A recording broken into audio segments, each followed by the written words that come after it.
फिर यहाँ का थर्ड बात करें, थर्ड फैक्टर यहाँ पर क्या होगा, दैट इज आपका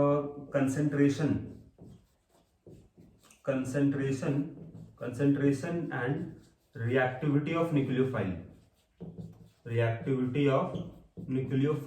है ना, न्यूक्लियोफाइल। तो ये आपका सबस्ट्रेट काम खत्म हो गया, सबस्ट्रेट में अल्काइल पार्ट देख लिए हम चेंज करा के, हेलोजन पार्ट को भी चेंज करा के देख लिए कैसे डिपेंड करेगा रेट ऑफ रिएक्शन से। बात करते हैं न्यूक्लियोफाइल के बारे में। तो न्यूक्लियोफाइल क्या होना चाहिए आपके पास, तो अभी यहाँ देखिए आप कि रेट ऑफ SN1 रिएक्शन जो है प्रोपोर्शनल टू केवल किस पर डिपेंड करेगा, केवल डिपेंड करेगा सबस्ट्रेट पर। It do not depend on concentration of nucleophile, मतलब न्यूक्लियोफाइल पे डिपेंड नहीं करेगा। यहाँ लिख लोगे आप रेट ऑफ, है ना, rate of SN1 reaction do not depend on concentration and reactivity of nucleophile, do not depend on concentration of nucleophile, right। तो डिपेंड नहीं करेगा क्योंकि रेट लॉ एक्सप्रेशन में न्यूक्लियोफाइल है ही नहीं, उस पर डिपेंड करेगा ही नहीं, राइट। अगर बात करें हम रिएक्टिविटी ऑफ न्यूक्लियोफाइल के बारे में, तो चूंकि आपका यहाँ दिख रहे हो आपके पहला स्टेप में कार्बोकेटाइन बन जाएगा because of ionisation of this bond, है ना। यहाँ कंप्लीट बनेगा Cl- और बन जाएगा कार्बोकेटाइन बन जाएगा। तो एक बार अगर यहाँ आपका प्लस अगर बन गया तो उस पर अटैक कोई भी न्यूक्लियोफाइल कर लेगा, ठीक है ना। तो न्यूक्लियोफाइल का नेचर पे डिपेंड नहीं करेगा rate of SN1 reaction, right. But generally अगर यहाँ बात कर लो आप, तो न्यूक्लियोफाइल जनरली क्या होता है आपका, सॉल्वेंट ही काम करता है न्यूक्लियोफाइल का और वही रिएक्शन कर लेता है, ठीक है। तो जनरली आप ये बोलोगे कि न्यूक्लियोफाइल अगर आपके पास अगर वीक है तो SN1 रिएक्शन हो जाएगा, लेकिन अगर न्यूक्लियोफाइल अगर स्ट्रांग होता तो वहां पॉसिबिलिटी होता SN2 रिएक्शन का, जो हम लोग बाद में देखेंगे अभी, राइट। तो अगर न्यूक्लियोफाइल जनरली हम बोलेंगे अगर वीक न्यूक्लियोफाइल है तो कौन सा रिएक्शन होगा, SN1 रिएक्शन को फेवर करेगा कौन, वीक न्यूक्लियोफाइल। हम इसीलिए ऐसा बोल रहे हैं क्योंकि अगर स्ट्रॉन्ग न्यूक्लियोफाइल होता है तो वो फेवर करता है SN2 रिएक्शन को, जो भी हमको डिस्कस करना है, राइट। तो अगर वीक है तो वीक वाला SN2 फेवर नहीं करेगा, तो इनडायरेक्टली कौन रिएक्शन होगा, SN1 रिएक्शन होगा। मतलब रिएक्शन 2 स्टेप में होगा, ठीक है। SN1 रिएक्शन होता है 2 स्टेप में, अभी जो बताया आपको हम। SN2 बताएंगे हम, वो होता है 1 स्टेप में। 1 स्टेप में क्यों हो पाता है, बिकॉज ऑफ स्ट्रॉन्ग न्यूक्लियोफाइल। अगर स्ट्रॉन्ग यहाँ न्यूक्लियोफाइल प्रेजेंट होता तो रिएक्शन होता SN2 मैकेनिज्म से, इसका मतलब एक ही स्टेप में रिएक्शन हो जाता, राइट। वो डिस्कस हम बाद में करेंगे। तो सिंपली अगर यहाँ बोलना होगा आपको इन जनरल, तो क्या बोलोगे आप, in general weak nucleophile, in general weak nucleophile favours SN1 reaction, ठीक है। क्या बोलोगे आप, फेवर्स SN1 रिएक्शन, राइट। तो अगर कोई वीक न्यूक्लियोफाइल मतलब सिंपल आपको जो भी यहाँ सॉल्वेंट इस्तेमाल करोगे उसमें अगर लोन पेयर है, अटैक कर सकता है, that can act as nucleophile और वो रिएक्शन कर जाएगा, ठीक है। इसकी जगह में अगर यहाँ अल्कोहल भी होता, अमोनिया होता, तो वो सब इसमें रिएक्शन कर सकता था, ठीक है। तो हम बात करते हैं फोर्थ पॉइंट के बारे में, है ना। तो यहाँ फोर्थ फैक्टर क्या होगा, दैट इज सॉल्वेंट। सबस्ट्रेट हम बात कर लिए, अल्काइल पार्ट भी, लिविंग ग्रुप भी। रिएजेंट बात हो गया, जनरली आप अगर वीक न्यूक्लियोफाइल है तो फेवर करेगा SN1 रिएक्शन को, ठीक है।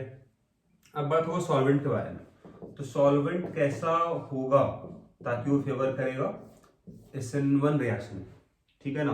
क्योंकि एक और रिएक्शन आपको पढ़ना है SN2 रिएक्शन, वो अभी हुआ नहीं है, तो हम देख लेते हैं यहाँ पे कौन सा सॉल्वेंट इसके लिए सुटेबल होगा। वाटर यहाँ पर काम कर रहा है आपका सॉल्वेंट की तरह भी, रिएजेंट की तरह भी। तो ये कैसा सॉल्वेंट है, this is polar protic solvent. Solvent ये कैसा है इसके लिए, this is polar protic. Polar protic अगर सॉल्वेंट है तो ये फेवर किसको करेगा, this will favours SN1 reaction. ऐसा क्यों, व्हाट इज द रीजन, यहां समझ लो आप। पहला स्टेप क्या हो रहा था, फॉर्मेशन ऑफ कार्बोकेटायन। मतलब अगर आप सपोज यहाँ पर RCl होता तो पहला स्टेप में क्या बनता, R+ और Cl-, राइट। तो जितना जल्दी ये स्टेप हो पाएगा उतना ज्यादा होगा रेट ऑफ रिएक्शन, क्योंकि यही आपका स्लो स्टेप है। तो स्लो स्टेप जितना जल्दी हो पाए उतना ज्यादा होगा रेट ऑफ रिएक्शन, ठीक है ना। तो अब ये आपका कैसे होगा, मतलब जल्दी रिएक्शन कैसे होगा, अगर ये जो बन रहा था ये अगर स्टेबलाइज हो जाए तभी रिएक्शन आगे बढ़ेगा। तो इसको स्टेबलाइज, दोनों स्टेबलाइज कब होगा, जब सॉल्वेंट होगा पोलर प्रोटिक, क्योंकि दोनों का सॉल्वेशन होना होगा। तो जो सॉल्वेंट आपका H2O जो है, it will hydrate cation and anion both. कैसे करता है जरा यहाँ देख लो आप। जैसे अगर हम बात करें R+ है तो इसको स्टेबलाइज कौन करेगा, सॉल्वेंट जो वाटर है उसके पास ऑक्सीजन है और ऑक्सीजन के पास पार्शियल नेगेटिव चार्ज है। इस तरह से इसके चारों तरफ वाटर का मॉलिक्यूल्स प्रोटेक्ट करेगा इसको, इस प्लस को अलग कर देगा इस Cl- से, ठीक है ना। तो this is delta minus charge इसके पास है ही, तो वो आपका अलग कर देगा इस प्लस आयन को इस नेगेटिव आयन से। और नेगेटिव को स्टेबलाइज कौन करेगा, Cl- को, इसको स्टेबलाइज करेगा पॉजिटिव एंड ऑफ सॉल्वेंट। इसमें दोनों ही पार्ट है, पॉजिटिव भी है नेगेटिव भी है, इसीलिए दोनों को सेपरेटली स्टेबलाइज करेगा, दोनों को सेपरेट करने में मदद करेगा, है ना। डेल्टा माइनस यहाँ डेल्टा प्लस था, तो डेल्टा प्लस वाला एंड जो होगा वो आपका स्टेबलाइज करेगा नेगेटिव आयन को या लिविंग ग्रुप को, राइट। इस तरह से आपका, तो इसी को बोलते हैं हम लोग, this is known as solvation of cation, this is solvation of anion, right. तो इस तरह से आपका पोलर प्रोटिक सॉल्वेंट अगर होगा तो फेवर करेगा SN1 रिएक्शन को। तो इस तरह कुछ फैक्टर था जो यहाँ डिस्कस हो गया। अब यहाँ बात करना चाहते हैं व्हाट इज द स्टीरियोकेमिस्ट्री, मतलब ऑप्टिकल आइसोमर आप पढ़ चुके हो। तो अगर सपोज ये रिएक्टेंट अगर कायरल होता, मतलब अगर ये इसमें चार ग्रुप अगर अलग अलग होता तो प्रोडक्ट कैसा बनता, उसमें हम बात करते हैं, राइट। सो नेक्स्ट हम बात कर लेते हैं आपका, this is stereochemistry of SN1 reaction. मतलब SN1 रिएक्शन अगर होगा तो वहां पर ऑप्टिकल आइसोमेरिज्म का यूज हम दिखाने वाले हैं, ठीक है ना। तो इसको आप इस तरह से यहाँ देख सकते हो आप, ये चार ग्रुप अलग अलग यहाँ ले लो आप। सपोज यहाँ Cl है, there is R1 R2 R3, right. और इसका अगर रिएक्शन हो रहा है किसी न्यूक्लियोफाइल, सपोज यहाँ न्यूक्लियोफाइल लेते हैं H2O ही लेते हैं हम लोग, है ना। तो यहाँ रिएक्शन के बाद क्या होने वाला है, we will get the product, OH group यहाँ पर आ जाएगा R1 R2 R3 और बाहर कौन आ जाएगा, HCl बाहर आ जाएगा, राइट। तो ये आपका अल्कोहल बन गया। तो अगर यहाँ बात करें, अगर आपको समझना होगा इसका स्टीरियोकेमिस्ट्री, मतलब बात करते हैं हम लोग ऑप्टिकल आइसोमर के बारे में, तो इसको बनाना होगा आपको 3 डायमेंशन में। रियल में जो कार्बन का चारों बॉन्ड है प्लेन में नहीं होगा, अगर नहीं होगा तो फिर आप इसका रियल पिक्चर बनाओ, तभी आपको समझ में आ पाएगा, राइट। तो उसके लिए हम कुछ इस तरह का डायग्राम चलिए बनाते हैं, मतलब this is picture in 3 dimension. तो ये आपका सपोज R2 हो गया, ये R3 हो गया, दोनों बॉन्ड प्लेन में है, एक बॉन्ड प्लेन के अंदर है, एक बॉन्ड प्लेन के बाहर है, राइट। तो ये आपका चार ग्रुप अलग अलग, मतलब कार्बन कायरल है, राइट। अब अगर इसमें रिएक्शन हो तो पहला स्टेप इसमें क्या था, फॉर्मेशन ऑफ कार्बोकेटायन। यहाँ पर ये आपका स्लो स्टेप था, this one is the slow step और we can call it RDS। तो इसमें स्लोली Cl- निकल जाएगा, तो यहाँ बन जाएगा कार्बोकेटायन। तो कार्बोकेटायन के यहाँ सपोज हम इसको इस तरह से दिखाते रहे, देखिए ये आपका हो गया carbocation, right. This is R1 R2, चूंकि यहाँ प्लस चार्ज हो गया कार्बन पे, अब ये कार्बन sp2 हाइब्रिडाइज्ड हो चुका है, क्योंकि इसमें 3 ही बॉन्ड रह गया, राइट। तो पहला स्टेप क्या हुआ, फॉर्मेशन ऑफ कार्बोकेटायन हो गया। सेकेंड स्टेप क्या बोले थे आपको हम, attack of nucleophile on carbocation. तो ये जो वाटर आपका यहाँ पर, this is acting as nucleophile, यही इस पे रिएक्शन करेगा, राइट। तो उसको हम दिखाते हैं अगले स्टेप में, इसे यहीं देख लो आप। अब जरा यहाँ ध्यान देना, अगर हम बात करें वाटर का, तो वाटर चूंकि अब यहाँ पर जरा इसको जरा एक बार फिर से यहाँ देखो आप, बीच में कार्बन है, कार्बन सपोज इस बोर्ड का प्लेन में कार्बन है, सेंटर वाला कार्बन, एक बॉन्ड इसी बोर्ड पर है, मतलब ये जो ग्रुप आपका इसी बोर्ड का प्लेन में है, एक ग्रुप बोर्ड का प्लेन से अंदर है और ये ग्रुप बोर्ड का प्लेन से बाहर है, ठीक है ना। तो अब मतलब आप इसको इस तरह से रिलेट कर सकते हो, अब चूंकि sp2 हाइब्रिडाइज्ड है कार्बन, तो ये प्लेनर होगा, मतलब एक प्लेन ऐसा होगा, एक ऐसा प्लेन जो कुछ वर्टिकल होगा इस बोर्ड का, है ना। ये प्लेन है मेरा, है ना, ये आपका वर्टिकल है कार्बन, मतलब ये जो आपको प्लेन आपको दिख रहा है यहाँ पर, ये प्लेन बिल्कुल इस बोर्ड का आर पार है ना। तो इसी प्लेन में आपका एक ग्रुप लाई करता है ना। ये तीनों बॉन्ड क्या इसी प्लेन में है और वो प्लेन कुछ इस तरह का हम एज्यूम किए हुए, राइट। तो अगर एक प्लेन में अगर है तो वाटर अटैक कर सकता है दोनों तरफ से, it can attack from this side and this side. तो वाटर का बॉन्ड बन सकता है फ्रॉम दिस साइड, मतलब बॉन्ड इधर से ही बन सकता है, साथ ही बॉन्ड इसके अपोजिट डायरेक्शन से ही बन सकता है, because this structure is planar, है ना, एक प्लेन में आपके पास है, राइट। तो यहाँ पर आप ये देख लो कि वाटर अगर यहाँ अटैक करने वाला है, मतलब ई बॉन्ड बनाने वाला है, एक बार बॉन्ड बनाते हैं हम इस डायरेक्शन से, राइट। तो इसका लोन पेयर जो है ई बॉन्ड बनाएगा इस कार्बन के साथ, है ना। तो क्या बने जरा उसको देखो, तो ये आपके पास R1 था, एक बॉन्ड इधर से बन गया, आपका कौन इसका बॉन्ड बन गया, O का बॉन्ड बन गया, राइट।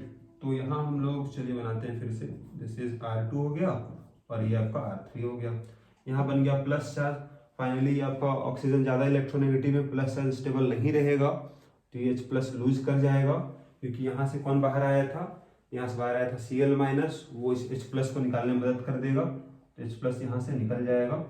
तो यहाँ से ये हाइड्रोजन आपका निकल जाएगा, तो इसको आप यहाँ पर दिखा सकते हो कुछ इस तरह से, H प्लस बाहर निकल गया। सो व्हाट वी गेट, ये R1 है, यहाँ से जगह OH आ गया और एक बॉन्ड प्लेन के अंदर है, एक बॉन्ड प्लेन के बाहर है, ठीक है। चलो ये हो गया। अब उसी तरह से वाटर अटैक कर सकता है इस डायरेक्शन से भी, है ना। तो अगर अटैक किया इस डायरेक्शन से वाटर H2O, तो हम इसको ऐसे भी दिखा सकते हैं, दोनों ऑप्शन पॉसिबिलिटी है। एक प्लेन में आपके पास ये तीनों बॉन्ड था, अटैक कर रहा है एक बार इस डायरेक्शन से, एक बार इस डायरेक्शन से, राइट। तो अगर इधर से आया तो इधर से बॉन्ड बनेगा, तो क्या बनेगा जरा उसको यहाँ देखो, ये आपके पास R1 था, राइट। अब इससे बॉन्ड किसका बन गया, OH का यहाँ बॉन्ड बन गया। एक स्टेप यहाँ हम डायरेक्टली एक स्टेप कम कर दिए, मतलब जो आपका O पे यहाँ बनेगा प्लस चार्ज, फिर यहाँ से H प्लस निकल जाएगा, तो फाइनली आपका बन जाएगा OH ग्रुप, ठीक है। तो वो हम डायरेक्टली यहाँ दिखा दिया आपको हम। तो ये R1 हो गया और एक बॉन्ड तो प्लेन के अंदर था R2, एक बॉन्ड प्लेन के बाहर माने थे आप R3, राइट ना। तो इस तरह सपोज बन गया। तो अब अगर यहाँ बोले आपको हम कि पहले Cl ग्रुप जिस जगह पे था उसी जगह पे यहाँ पर देख लो कौन सा ग्रुप आ गया, OH ग्रुप आ गया। मतलब क्या हुआ, there is retention in configuration, जो कन्फिग्रेशन पहले था वही कन्फिग्रेशन यहाँ मेंटेन दिख रहा है आपको, मतलब जहाँ Cl हटा उसी जगह पे OH ग्रुप आ गया था। लेकिन यहाँ अगर देखो तो इसका उल्टा डायरेक्शन में आया है, जहाँ जिस डायरेक्शन में Cl था उसका अपोजिट डायरेक्शन में OH ग्रुप जुड़ा हुआ है, मतलब इसको बोलेंगे हम inversion in configuration at the carbon eight which halogen is bonded. मतलब जहां पर लिविंग ग्रुप बॉन्डेड था उस कार्बन का कन्फिग्रेशन बदल गया, इन्वर्ट हो गया, उल्टा हो गया। इसको आप इस तरह से समझो आप। तो इस वाले केस को हम बोल रहे हैं there is inversion in configuration, है ना। इसका मतलब क्या, सिंपल लैंग्वेज में क्या बोलोगे आप, जैसे मान लो छतरी आपके पास है, तो छतरी सपोज लेके आप बाहर निकले मार्केट में, राइट। और वहां सपोज बारिश तो हो ही रहा है, साथ में बहुत हवा भी तेज है। तो मान लो हवा तेज था, उसके कारण क्या हुआ, आपका छतरी जो है आपका वो उल्टा हो गया, है ना। मतलब जो अभी इस डायरेक्शन में है ना वो उल्टा हो गया, ऊपर हो गया, उसको बोलेंगे हम इन्वर्जन होना, उल्टा डायरेक्शन हो गया। तो यहाँ आप देख सकते हो इस वाले केस में कि पहले Cl का जो डायरेक्शन था, अब जो नया न्यूक्लियोफाइल उसका डायरेक्शन उल्टा हो गया है, राइट ना। पहले इस डायरेक्शन में था, अब वो इस डायरेक्शन में जुड़ा हुआ है। तो ये आपका इन्वर्जन कहाँ पर ही होगा, इन्वर्जन बोलोगे आप उस कार्बन पे होगा जिससे बॉन्डेड था लिविंग ग्रुप, जैसे इस कार्बन जुड़ा था लिविंग ग्रुप, तो यहीं पर इन्वर्जन होगा, राइट। तो इस तरह से आपको यहाँ दोनों ही फॉर्म देखने को मिलेगा, है ना। एक आपका रिटेंशन इन कन्फिग्रेशन, इसको हम बोलेंगे दिस प्रोडक्ट जो बना आपका, यहाँ पर क्या हुआ है, there is retention in configuration, और यहाँ पर क्या बोलोगे आप, यहाँ बोलोगे आप इन्वर्जन, इन्वर्जन इन कॉन्फ़िगरेशन। तो यहाँ पर ये दोनों ही काम होता है। इसका मतलब क्या बोलोगे आप, एक आइसोमर अगर आपका नोमेनक्लेचर अगर करोगे आप RS नोमेनक्लेचर, एक अगर R होगा दूसरा S हो जाएगा, मतलब they are what, they are non superimposable mirror image. मतलब क्या बोलोगे, यहाँ दोनों ही अगर बन रहा है, डेक्स्ट्रो भी बनेगा, लेबो भी बनेगा। इसका मतलब there is formation of racemic mixture. यहाँ पर क्या बोलोगे आप कि there is formation of, there is formation of racemic mixture, formation of racemic mixture. मतलब दोनों ही बनेगा, डेक्स्ट्रो फॉर्म भी बनेगा, लिबो फॉर्म भी बनेगा। तो जिनको भी मालूम नहीं है what is the meaning of racemic mixture, आप रिवाइज कर लो ऑप्टिकल आइसोमर वाले टॉपिक को, ठीक है। तो आपकी बात क्लियर हो जाएगा। तो इस तरह से आपका ये डिस्कस हुआ आपका SN1 रिएक्शन के बारे में, राइट।